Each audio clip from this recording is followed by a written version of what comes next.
The title of this work is The Circle, the Triangle and the Square, and its origin comes from a synchronicity.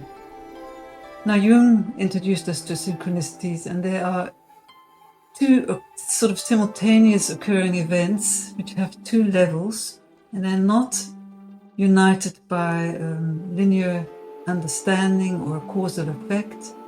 They have an intuition or an overarching meaning. So what I want to tell you is that a year or so ago, I had somebody who worked for my neighbor here during the summer holiday, working for me to earn some extra money and to help me with some maintenance. Now, it was very hot. He worked very efficiently. And then one day, it was a Saturday, he stayed until about 6 o'clock because he had quite a lot of work to do and insisted that he stay and work longer that day.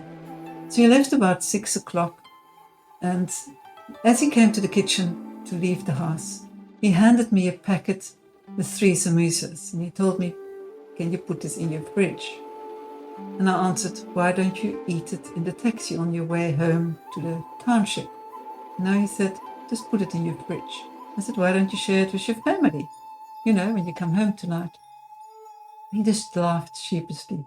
And he said, "Just put it in your fridge." And I said, "Well, shall I give it to your boss, my neighbor, on Monday?" He just didn't say anything anymore. So he left, and I found that quite strange. The following Monday morning, I got an email from my neighbor that he had been hit by a stray bullet. That Sunday afternoon, he had gone to the barber in a neighboring township. He wasn't there, and as he turned, suddenly there were lots of stray bullets. There was obviously fighting. He quickly ran away, only to run into more stray bullets, which fatally killed him immediately on the spot. So a 20-year-old Zimbabwean, young, very positive person with a South African partner and a 1-year-old. We all were devastated and felt very, very sad.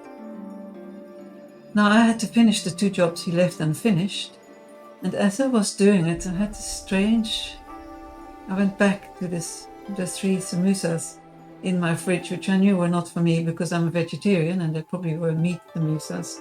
And I had this feeling that there was something more there, and that's the characteristic we have when we have synchronicity. It has a certain charge, there's a hunch, there's a strange energy connection with it. So I decided to investigate, and I looked up the word samosa.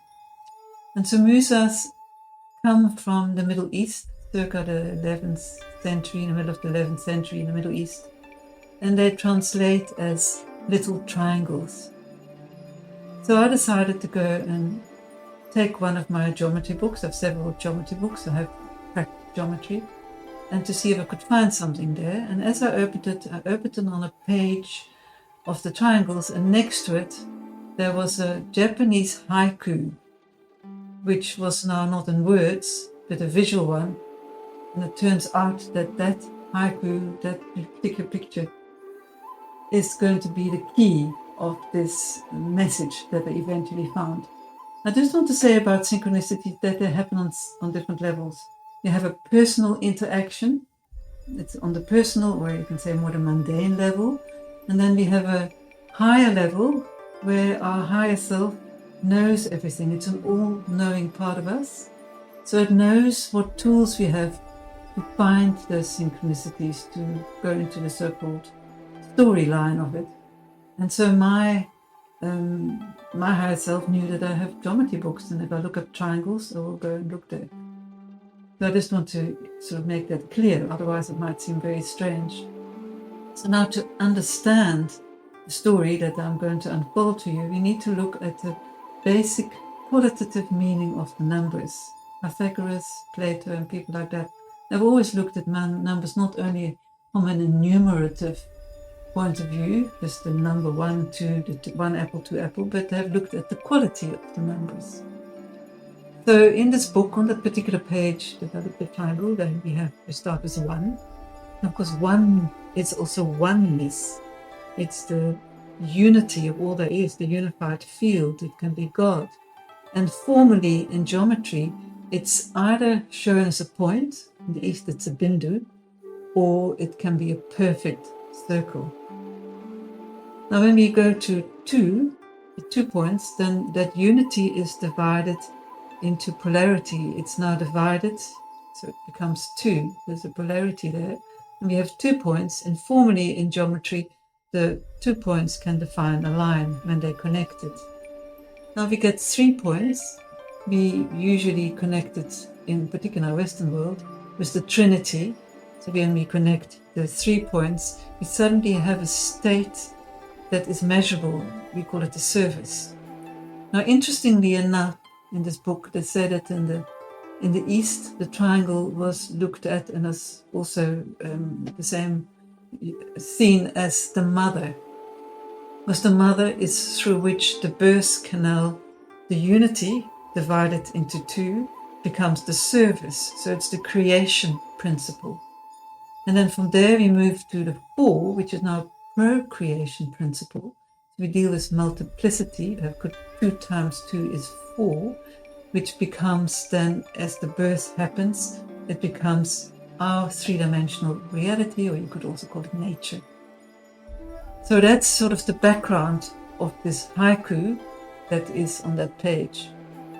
And another interesting connection is modern physics, where we also talk about frequencies and vibration. We have an underlying vibration in our atoms, where we think of gravity going to the electromagnetism and to light and heat, and finally to the vibration, which is sort of related to what I'm explaining to you. So having found that, I then realized that there was a message from his higher self to my higher self. And I have put it in my work a bit differently than in the haiku. In the haiku, which is a Japanese one, so it would be read from right to left. We have that unity, the divine, and then we move into the triangle, which is the surface, into incarnation, which is the square, which is the blue planet. In my work, you can see it's the blue square, which is the material, the procreation or nature. It's all its crystallized forms inside of it. And of course, I read it now from in the Western way, where you read it from the square, the material world, the world of nature, incarnation, to the in-between world, which we often call the Kamaloga, or the in-between world. When we die, we don't immediately leave everything. We still have to process this life, and then, which is perhaps contained in this DNA, which I put in the picture as well, which is a blueprint of our evolution. It's very pliable. It will record everything. So in that sphere, we process our life, release what we need to in order then to finally go to that total unity or that higher sphere. So that's what I then needed to portray. His higher self was saying, I will not be able to come back, because we always know 3 days before we die, and this was less than 24 hours before he was killed. And it's totally non-emotional, because it is a higher level, it's a soul level, which is connected with life itself.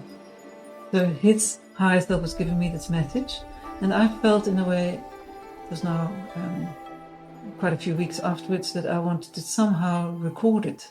The synchronicity itself, for me, was important, although it's a very simple one. It's not a very complicated one. So that's what you'll find in the work now. You'll find that DNA on the one side. You find the building blocks of the blue planet, the surface state, all that there is, the union of all there is, the circle. In different sequences at the bottom of the painting, you see the empty space, the outline of a human form, but it's sort of around it is the green life force of nature, so it can incarnate and then it can empty itself again, and there's a red band behind all of those shapes, connecting them. It's like a to and fro. So that's how the work originated, and I felt it's quite interesting to show you how, in order to delve into a story, a kind of rabbit hole, it can be brought to life. And although when you look at the picture, you might find there's a sort of has a mystic element, you wouldn't probably quite divine, what I've just told you.